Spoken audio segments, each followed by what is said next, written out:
হাতে যদি থাকে 10 মিনিট তাহলে যে কেউই ঘরে বসে এই মজাদার ইয়ামি চিকেন স্যুপটি বানিয়ে নিতে পারো। আসসালামু আলাইকুম ভিউয়ার, স্বাগত জানাচ্ছি আমার আজকের আরেকটা নতুন রেসিপিতে। আজকের রেসিপি আমার চিকেন ভেজিটেবল স্যুপ। যে কেউ চাইলে এই চিকেন স্যুপটি বাসায় তৈরি করে ফেলতে পারো। আশা করছি আজকের রেসিপি তোমাদের কাছে অনেকটাই ভালো লাগবে। ভালো লাগলে অবশ্যই একটা শেয়ার করতে ভুলবে না। চলো তাহলে মূল রেসিপিতে চলে যাই। প্রথমে এখানে আমি ব্রয়লারের 1 পিস মাংস নিয়েছি, সাথে দিচ্ছি কিছু গাজর কুচি, দিচ্ছি টমেটো কুচি, দিচ্ছি আদা আর রসুন বাটা সামান্য পরিমাণে 1 চামচ, দুটো মিলে 1 চামচ দিয়েছি। দিচ্ছি কালো গোলমরিচের গুঁড়া 1 চামচ, দিচ্ছি পরিমাণ মতো লবণ। এবার দিয়ে দিচ্ছি একটু শুকনো মরিচের গুঁড়া। এখন পানি দিয়ে এটাকে আমি কুক করে নেব। আমি এখানে 2 কাপের মতন পানি নিয়েছি, সাথে সামান্য একটু রান্নার তেল অ্যাড করে দিচ্ছি। এখন একটু নাড়া দিয়ে এটাকে আমরা রান্না করতে চলে যাচ্ছি। ঢাকনা দিয়ে ঢেকে আমি 5 থেকে 6 মিনিট এটাকে সেদ্ধ করে নেব। সেদ্ধ হয়ে গেলে এখন আমি এখান থেকে সেই মাংসের টুকরাটি উঠিয়ে ফেলব। ব্রয়লারের মাংস যেহেতু সেদ্ধ হতে বেশি সময় লাগে না, 5 থেকে 6 মিনিট সেদ্ধ করলেই কিন্তু এটা সেদ্ধ হয়ে আসে। এখন একটা চামচের সাহায্যে আমি এখান থেকে সেই মাংসের টুকরাটিকে উঠিয়ে ফেলছি।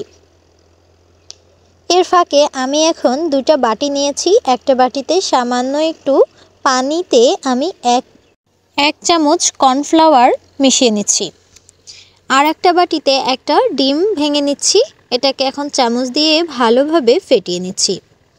ফেটানো হয়ে গেলে এখন সেই আগে থেকে উঠিয়ে রাখা মাংসের টুকরাটি আমি হাতের সাহায্যে ছোট ছোট করে এখন টুকরা করে নেব। কেউ চাইলে এটা কাঁটা চামচ দিয়েও করে নিতে পারেন, তবে একদম ছোট ছোট করে টুকরা টুকরা করে নিতে হবে।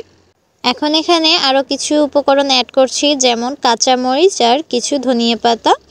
তারপরে অ্যাড করে দিচ্ছি সেই কর্নফ্লাওয়ার মিশ্রিত পানিটি। এটা দেওয়ার কারণে কিন্তু এই স্যুপের থিকনেসটা অনেকটাই ভালো আসবে। তারপরে সেই টুকরো করা মাংসের টুকরোগুলো এখানে দিয়ে দিচ্ছি। উপর থেকে যদি একটু ফেনা উঠে থাকে, এটি কিন্তু চামচের সাহায্যে অল্প অল্প করে উঠিয়ে নিতে হবে। এখন শেষ ফিনিশিংয়ে আমি সেই ফেটানো ডিমটা উপর থেকে আলতোভাবে ছেড়ে নিচে চামচ দিয়ে একবারে নাড়াতে থাকবো, যেন কোনোভাবেই এটা দলা পেকে না যায়। অল্প অল্প করে দিতে হবে এবং চামচ দিয়ে এটা নাড়া দিতে হবে। দেখতে পাচ্ছ আমি কাজটা কিভাবে করছি। কোনোভাবেই কিন্তু দেওয়া অবস্থায় এটাকে নাড়া বন্ধ করা যাবে না। এই তো তৈরি হয়ে গেল আজকের একটা মজাদার ডেলিশিয়াস চিকেন স্যুপ নুডলস। তোমরাও কিন্তু এভাবেই বাসায় একদম ঘরোয়া অবস্থায়, ঘরোয়া পরিবেশে তোমরাও তৈরি করে ফেলতে পারো। সামান্য 2 থেকে 3 মিনিট আর একটু রান্না করে নিচ্ছি। এভাবে তোমরা বাসায় তৈরি করলে তোমাদের চিকেন স্যুপ নুডলসটি কেমন খেতে হবে সেটা কিন্তু আমাকে কমেন্টে জানাতে পারো। আর কে কোথা থেকে আমার ভিডিওগুলো দেখো সেটাও কিন্তু জানাতে অবশ্যই ভুলবে না। আর কে কোন ধরনের রেসিপি আমার পেজে দেখতে চাও সেটিও কিন্তু কমেন্টে অবশ্যই জানাতে পারো। তাহলে আজকের মতন আমি বিদায় নিয়ে নিচ্ছি। সবাই সুস্থ থেকো, ভালো থাকো, আর আমার চ্যানেলটাকে একটু সাপোর্ট করে আমার পাশেই থাকো। আল্লাহ হাফেজ।